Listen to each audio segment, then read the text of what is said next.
Yo creo que, para entrar en materia ya del tema de esta noche, que uno de los regalos más grandes que Dios le ha concedido a la mujer es el regalo de la maternidad. Sin embargo, debemos reconocer que a pesar de todo lo hermoso y lo maravilloso que pueda tener el embarazo, para la mujer es una experiencia fuerte y el embarazo tiene ciertas cosas que no son de lo más tierno ni de lo más agradable. Hay una serie de cambios que ocurren en la vida de la mujer durante el embarazo, como por ejemplo cambio de fisionomía, vienen náuseas, mareos, cansancios, y todo eso sumado al dolor de parto que viene al final, que es bastante fuerte. Sin embargo, a pesar de todo eso, las mujeres siguen pensando que una de las cosas más grandes que Dios le ha dado es el hecho de poder concebir. ¿Y saben por qué? Porque al final de todas esas molestias vienen los bebés. Y por lo tanto, después de los 9 meses de sufrimiento, ellas van a tener en sus brazos el fruto de sus molestias. Porque lo que hace que la mujer pase con alegría y con gozo los 9 meses de embarazo es el saber que todo eso tiene un propósito y que al final de todo habrá un bebé. Yo creo que algo similar sucede con nosotros en medio de nuestras aflicciones. Cuando nosotros sentimos que estamos sufriendo, que estamos siendo afligidos, y pensamos por un momento que todo eso no tiene ningún propósito, eso nos puede llevar ciertamente a una depresión. Pero si en medio de las aflicciones recordamos que nuestro Dios es soberano, que nuestro Dios nos ama y que Él hace que todas esas cosas contribuyan para nuestro bien de una forma u otra, de tal manera que nosotros veamos el propósito que tiene Dios con las aflicciones, entonces, en vez de deprimirnos, eso nos va a ayudar a crecer y a fortalecernos en la fe. Y hay un texto de la Escritura que habla precisamente acerca de esto, Romanos capítulo 8, versículo 28. Romanos capítulo 8, versículo 28 dice, y sabemos que a los que aman a Dios, todas las cosas les ayudan a bien. Esto es, a los que conforme a su propósito son llamados. Y la primera palabra con la que nosotros nos encontramos en este texto es la palabra sabemos. Dice el apóstol Pablo, nosotros, los cristianos, sabemos eso. No se trata de una mera idea o de una mera suposición, sino más bien de algo que es bien conocido, algo que es bien sabido. Eso es algo que los creyentes sabemos. Que a los verdaderos hijos de Dios, a los que aman a Dios, a todos aquellos que han sido llamados soberanamente conforme al propósito eterno de Dios, todas las cosas le ayudan a bien. La responsabilidad del creyente es hacer uso de ese conocimiento que posee cuando el caso lo requiera. Porque muchas veces sabemos, pero en el momento que necesitamos aplicar lo que sabemos, nos volvemos un tollo. Ahora alguien se preguntará, ¿y cómo es que sabemos eso? ¿De dónde vino ese conocimiento que dice Pablo tan ciertísimamente que todo cristiano tiene? Bueno, en primer lugar, yo pienso que nosotros sabemos eso por la experiencia de otros en el pasado y la nuestra también. Hermanos, ¿acaso no aprendemos esto, por ejemplo, de la vida de José, que fue vendido por sus hermanos y cómo Dios cambió todas esas adversidades para bien? ¿Acaso no aprendemos esto de los amigos de Daniel? ¿Cómo Dios fue glorificado cuando ellos fueron echados en el foso, en el horno ardiendo? ¿O no aprendemos eso de la misma experiencia de nuestro Señor Jesucristo, que fue la cosa más vil, más inicua que pasó en este mundo y sin embargo de ella podemos extraer la más grande bendición? ¿No aprendemos eso de la experiencia de esos hombres? ¿Hubiese escrito Job su libro que tanto bien ha hecho al pueblo de Dios durante todas las épocas si no hubiese pasado por todas las aflicciones que pasó? ¿O hubiese Juan Bunyan escrito El progreso del peregrino si no hubiese estado 12 años presos en la cárcel de Bedford? Por las experiencias de esos hombres nosotros sabemos que todas las cosas ayudan a bien. Pero yo creo que no tenemos que irnos a la experiencia de otros. Yo estoy completamente seguro que todos los cristianos que están en esta iglesia pueden recordar algún momento en su vida pasada cuando Dios tornó una aflicción en bendición. Nosotros sabemos eso por la experiencia de otros y por la nuestra. Pero también sabemos eso porque la Escritura lo revela. La Escritura nos dice claramente que nuestro Dios es soberano, que Él hace su voluntad en el cielo y en la tierra, que nadie puede frustrar sus planes, que Él nos ama con un amor eterno e incondicional y que por lo tanto Él solo procura nuestro bien. Eso no lo dice la Biblia. Entonces no debemos pensar que Él usará el poder, la sabiduría y la bondad que tiene para con nosotros para hacer que todo lo que nos rodea coopere para nuestro bien. Por eso dice Pablo, ciertísimamente los cristianos saben eso. Ahora, noten, hermanos, que el apóstol Pablo ha sido muy específico en el momento de decir esta promesa. Esta promesa no es para todo el mundo. Esta promesa es exclusiva. Apunta solo hacia un pequeño grupo de personas. Y a ese pequeño grupo de personas, el apóstol Pablo no le llama simplemente hijos de Dios, sino que Pablo dice en primer lugar, sabemos que a los que aman a Dios. ¿Cómo le llama Pablo aquí a los cristianos que son los que van a recibir directamente esta promesa? Pablo le llama primeramente los que aman a Dios. Nuestro Señor Jesucristo dice que el amor a Dios con todo nuestro corazón, con toda nuestra alma, con todas nuestras fuerzas, es el primero y más grande de todos los mandamientos. Sin embargo, ustedes y yo sabemos que es imposible para un alma no regenerada amar verdaderamente a Dios. Pero los verdaderos creyentes aman a Dios porque el Espíritu Santo, en el momento de regenerarlos, coloca ese amor a Dios en sus corazones. Un amor que es especial. Pero repito, hermanos, que ese tipo de amor no se encuentra en el corazón de un hombre no regenerado. Ese amor no es natural. El hombre naturalmente más bien es aborrecedor de Dios, odia a Dios, no soporta ni quiere al Dios de la Escritura y por eso se inventan otros dioses. Por eso dice el apóstol Juan, nosotros le amamos a Él. ¿Por qué?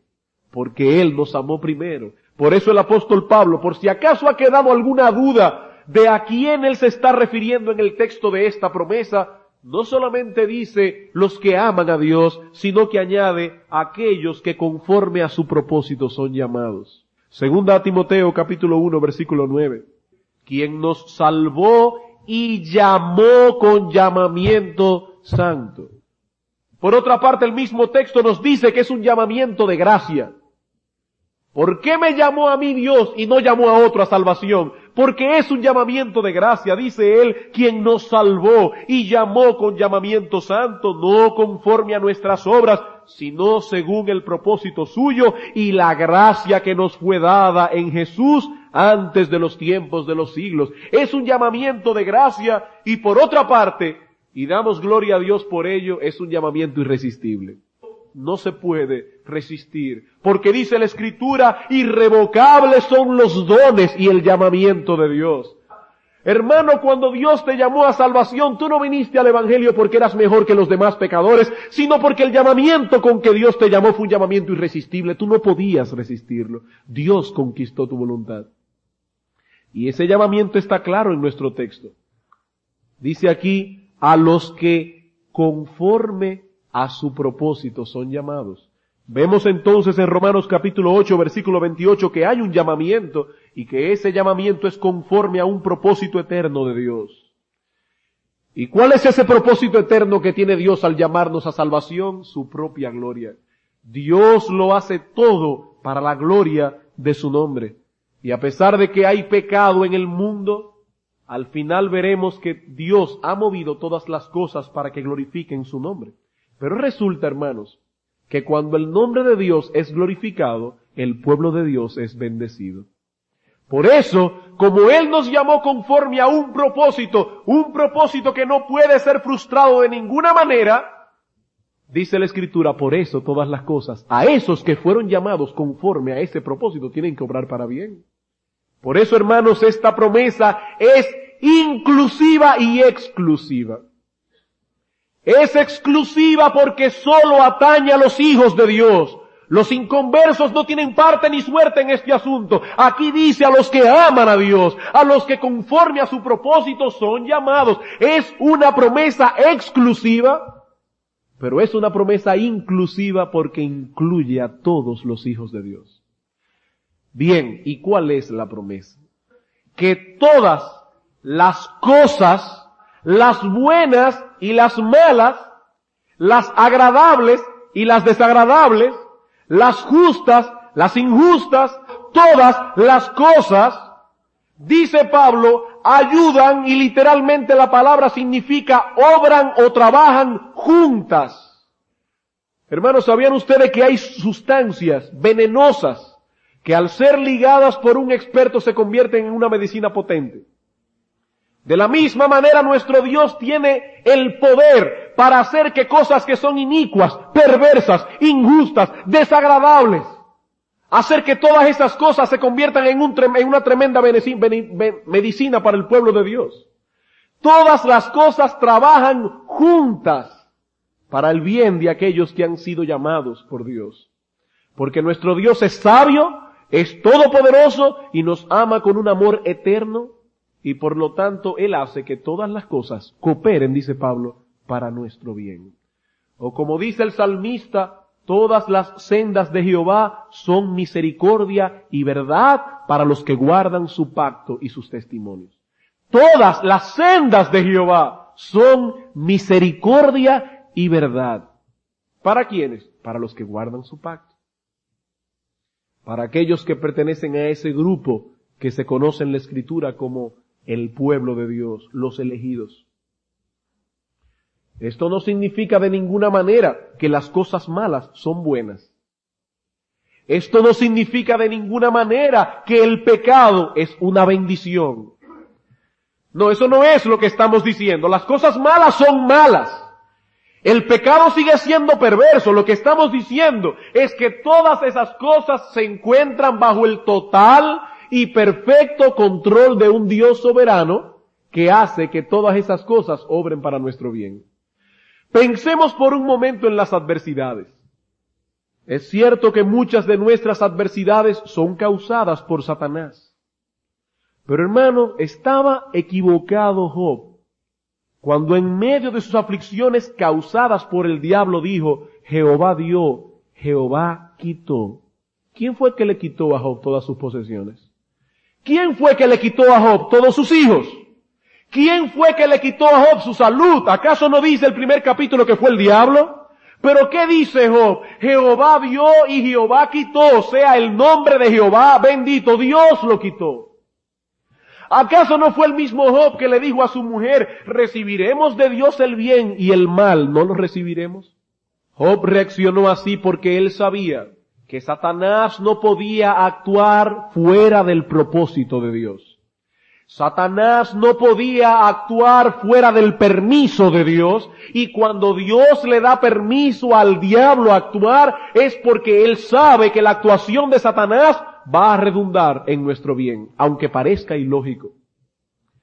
Dice Job capítulo 42 versículo 11 que después que Job fue consolado por Dios, dice, vinieron a él todos sus hermanos y todas sus hermanas y todos los que antes le habían conocido y comieron con él pan en su casa y se condolieron de él y le consolaron de todo aquel mal que Jehová había traído sobre él.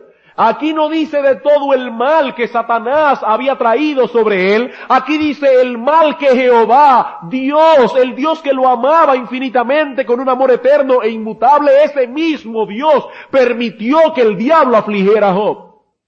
Porque Dios es ese químico experto que puede tomar el veneno, ligarlo en proporciones sabias y hacer del veneno una medicina.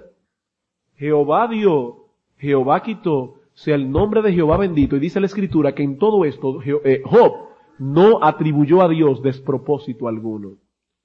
Él sabía que algún propósito tenía Dios con las adversidades. Hermanos, no hay un maestro mejor que la aflicción. No hay un maestro más eficaz que el dolor y la aflicción. La aflicción obra para nuestro bien. Y alguien pensará, ¿y en qué obra para nuestro bien la aflicción? Hermanos, a través de la aflicción, Dios nos ayuda a ser más santos. Dice Juan capítulo 15, versículo 2, yo soy la vid verdadera, mi Padre es el labrador, y todo pámpano que está dando fruto, ¿qué hace Dios? Lo poda para que dé más fruto, le corta pedazos en su vida, le trae aflicciones y dolores y angustias, para que eso lo ayude a ser cada vez más santo y más fructífero. Es verdad que ninguna disciplina al presente parece ser causa de gozo, pero esa disciplina, dice el apóstol que escribió la epístola a los Hebreos, dice que nos es provechosa para que participemos de su santidad. Hermanos, es en medio de las aflicciones que se nos manifiesta desde adentro lo que realmente nosotros somos. Es en momentos de aflicciones cuando sale a relucir en nuestra vida lo que realmente nosotros somos. Y eso es un indicativo que Dios nos da para que nosotros aprendamos a limpiarnos y a vivir en más santidad. Qué buenas son entonces las aflicciones. ¿Acaso no son las aflicciones las que nos llevan a depender más del Señor? Nuestro orgullo muchas veces nos lleva a depender del conocimiento que tenemos de la Escritura, o nos lleva a depender de los talentos y los dones que Dios nos ha dado, pero cuando vienen las aflicciones y nos vemos sumergidos en debilidad, entonces aprendemos a huir a los brazos del Señor. Segunda a los Corintios capítulo 1. En eso las aflicciones obran para nuestro bien. Segunda a los Corintios capítulo 1 versículos 8 y 9, porque hermanos, no queremos que ignoréis acerca de nuestra tribulación que nos sobrevino en Asia, pues fuimos abrumados sobremanera más allá de nuestras fuerzas, de tal modo que aún perdimos la esperanza de conservar la vida. Pero tuvimos en nosotros mismos sentencia de muerte para que no confiásemos en nosotros mismos, sino en Dios que resucita de los muertos. Y para eso la aflicción obra para nuestro bien, porque nos hace ver nuestra debilidad y nos lleva rápido a acudir a los brazos del Señor. Las aflicciones obran para nuestro bien, ¿saben para qué? Porque nos capacitan para servir a los santos que sufren. Segunda a los Corintios, ahí mismo, capítulo 1, versículo 3. Bendito sea el Dios y Padre de nuestro Señor Jesucristo, Padre de misericordias y Dios de toda consolación, el cual nos consuela en todas nuestras tribulaciones, para que podamos también nosotros consolar a los que están en cualquier tribulación, por medio de la consolación con que nosotros somos consolados por Dios. ¿Acaso no ha sido verdad en nuestra vida que una tribulación y una aflicción nos hace sensibles al dolor de los demás? Y qué bueno es poder ir ahí a la cabecera de un hermano enfermo que sufre y decirle: hermano, yo te entiendo, porque yo también pasé exactamente por lo mismo, pero quiero decirte que Dios me consoló. Quiero decirte que Dios me fortaleció en medio de mi aflicción. Y todo eso nos capacita para consolar y servirle a otros. ¿Acaso no son las aflicciones las que contribuyen a nuestra madurez? Segunda a los Corintios capítulo 4, versículo 16 y 17. Luego que el apóstol Pablo dice que estuvo a punto de perder la vida, en ese contexto dice: por tanto no desmayamos. Antes, aunque nuestro hombre exterior se va desgastando, el interior no obstante se renueva de día en día. Porque esta leve tribulación momentánea, así le llamó Pablo al hecho de que estuvo a punto de perder la vida. Él dice, eso fue una leve tribulación momentánea que produce en nosotros un cada vez más excelente y eterno peso de gloria. Por eso dice el apóstol Pedro: y el mismo Dios de toda gracia, después que hayáis padecido un poco de tiempo, Él mismo os afirme, fortalezca y establezca. Pero después que hayáis padecido un poco de tiempo, porque la aflicción nos ayuda a madurar y fortalece en nuestra comunión con Dios. Cuando Job pasó por todas las aflicciones que había pasado, dice: de oídas te había oído, mas ahora mis ojos te ven. Fue en medio de las adversidades que David escribió como el siervo brama por las corrientes de las aguas. Así clama por ti, oh Dios, el alma mía. Cuando el creyente está en aflicción, Dios lo lleva a una comunión más estrecha con Él. Por eso muchas veces Dios permite que nosotros pasemos por terribles y negros períodos de soledad. Y son en esos terribles períodos de soledad cuando Dios nos enseña su amor y nos enseña a acudir a Él. Por eso decía el Señor Jesucristo en Juan capítulo 16, vosotros todos me abandonaréis, pero yo no estoy solo porque el Padre está conmigo. Y cuando un creyente puede decir, yo no estoy solo porque el Padre está conmigo, no importa que lo dejen solos todos sus amigos porque el Padre está con él. En medio de las adversidades, la comunión nuestra con Dios se estrecha. Entonces, hermanos, las adversidades obran para nuestro bien. Pero no solo las adversidades obran para nuestro bien, hay otras cosas que obran para nuestro bien y a veces nosotros no lo vemos. Por ejemplo, cuando otros pecan contra nosotros. Hermanos, cuando nosotros vemos la maldad en otros, recordamos lo que éramos nosotros antes de ser partícipes de la gracia de Dios. Y por eso la maldad de otros obra para nuestro bien, porque nos lleva a ser agradecidos. A pensar, oh Señor, si tu gracia no me hubiese encontrado, ¿dónde estaría yo? La lepra que consume y que corroe el corazón de ese hombre podría ser la lepra que corrompiera el corazón mío, pero tu gracia ha impedido que esa lepra me dañara por completo. Así que la maldad de otros obra para nuestro bien. Cuando los impíos arremeten contra el justo, usando armas que nosotros no podemos usar, eso nos lleva a acudir a Dios y decir, oh Dios, defiende nuestra causa. Como decía el salmista en el Salmo 35, cuando los impíos lo estaban afligiendo, decía el salmista, disputa, oh Jehová, con los que contra mí contienden, pelea contra los que me combaten, echa mano al escudo y al pavés y levántate en mi ayuda, saca la lanza, cierra contra mis perseguidores. Di a mi alma, yo soy tu salvación. Sean avergonzados y confundidos los que buscan mi vida. Sean vueltos atrás y avergonzados los que mi mal intentan. Sea como el tamo delante del viento y el ángel de Jehová los acose. Sea su camino tenebroso y resbaladizo y el ángel de Jehová los persiga. Hermanos, cuando los impíos arremeten contra nosotros, cuando los impíos atacan a la iglesia de Dios, ellos no se están dando cuenta que están siendo un canal de bendición para nuestra vida, porque cuando yo no me defiendo, Dios sale en mi defensa. Dios sale en mi defensa. ¿Y quién puede pelear contra Él? Hermanos, cuando otros pecan contra nosotros, eso también es una buena oportunidad para probar nuestra sinceridad. Nosotros estamos siempre dispuestos a ser bondadosos con los demás, siempre y cuando ellos nos amen. Siempre y cuando ellos no nos hagan mal. Pero nunca sabremos si nuestra bondad es genuina. Nunca sabremos si nuestra bondad es sincera hasta que Dios no nos ponga en la disyuntiva de amar a nuestros enemigos, de hacer bien a los que nos persiguen y nos ultrajan. Y es en momento de aflicción, cuando otros pecan contra nosotros, que tenemos una buena oportunidad de mostrar que nuestra fe es sincera, que nuestra bondad y nuestra misericordia es genuina.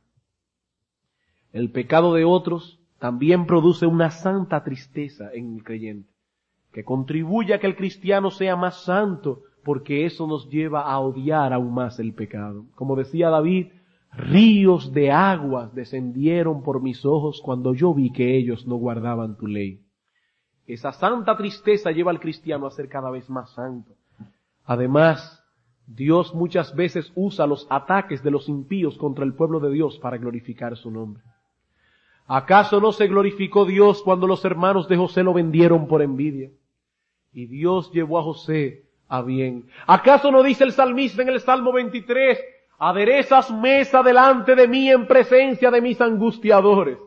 Cuando los enemigos arremeten contra el pueblo de Dios, Dios se place en hacer bien, en bendecir a su pueblo, para hacer ver a los impíos que con todas sus armas carnales, el pueblo de Dios tiene un Dios que ellos no conocen. Por eso, hermanos, gloria a Dios y gracias a Él, porque algunos atacan su iglesia. Porque cuando la iglesia de Jesucristo es atacada por impíos o por falsos hermanos, entonces Dios comienza a bendecirla. Dios abre la ventana de los cielos porque Dios se quiere glorificar en medio de su pueblo. En medio de las aflicciones, cuando otros pecan contra el pueblo de Dios. Hermanos, las aflicciones obran para nuestro bien.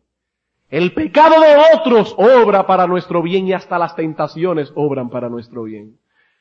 Yo no estoy diciendo que el creyente debe buscar las tentaciones. Más bien dice la Escritura que el creyente debe orar a Dios, Señor, líbrame de tentación. La tentación es perversa, es maligna, es inicua, es vil, pero Dios tiene tanto poder y controla aún hasta del pecado, que Él hace que las tentaciones del diablo obren para nuestro bien. ¿Acaso, hermanos, no son las tentaciones las que nos revelan lo que hay en nuestros corazones? Cuando somos tentados y nos pasan esos pensamientos horribles por nuestra mente. ¿Acaso no nos revela la maldad que hay en nuestra alma? ¿No son las tentaciones las que nos hacen apercibirnos del enemigo que nos acosa constantemente, pero que no vemos? Sin embargo, cuando Dios permite que nosotros seamos zarandeados como trigo, entonces es que nos hacemos alertas de que el diablo está rondando. Entonces las tentaciones son para nuestro bien. ¿No son también las tentaciones las que nos mantienen en humildad al revelarnos la maldad que hay en nuestra alma? Y decimos, oh Dios, si no fuera por tu gracia, definitivamente, yo no hubiera podido ser salvo. La maldad que hay en mi alma es increíble. ¿No son también las tentaciones las que nos hacen desear el cielo con todo nuestro corazón? Entonces, hermanos, todo obra para nuestro bien. A aquellos que aman a Dios, a los que conforme a su propósito son llamados, esos habitan en un mundo de maldad, pero nuestro Dios es soberano para hacer que todas esas cosas contribuyan para el bien del Hijo de Dios. Pero esta no es una promesa que trabaja automáticamente en nuestras vidas cuando vienen las aflicciones. Ya usted y yo sabemos eso. Dios nos los ha enseñado a través de la experiencia. Dios nos lo ha revelado a través de la palabra de Dios. Pero hermanos, es algo que debemos recordar en los momentos de angustias. Pero hermanos, este es un problema básicamente de elección. De elección. Yo tengo que elegir usar el antídoto. Y elegir no deprimirme, sabiendo que dice la Escritura, que Dios lo promete y Dios no puede mentir, que a los que aman a Dios, todas las cosas ayudan a bien.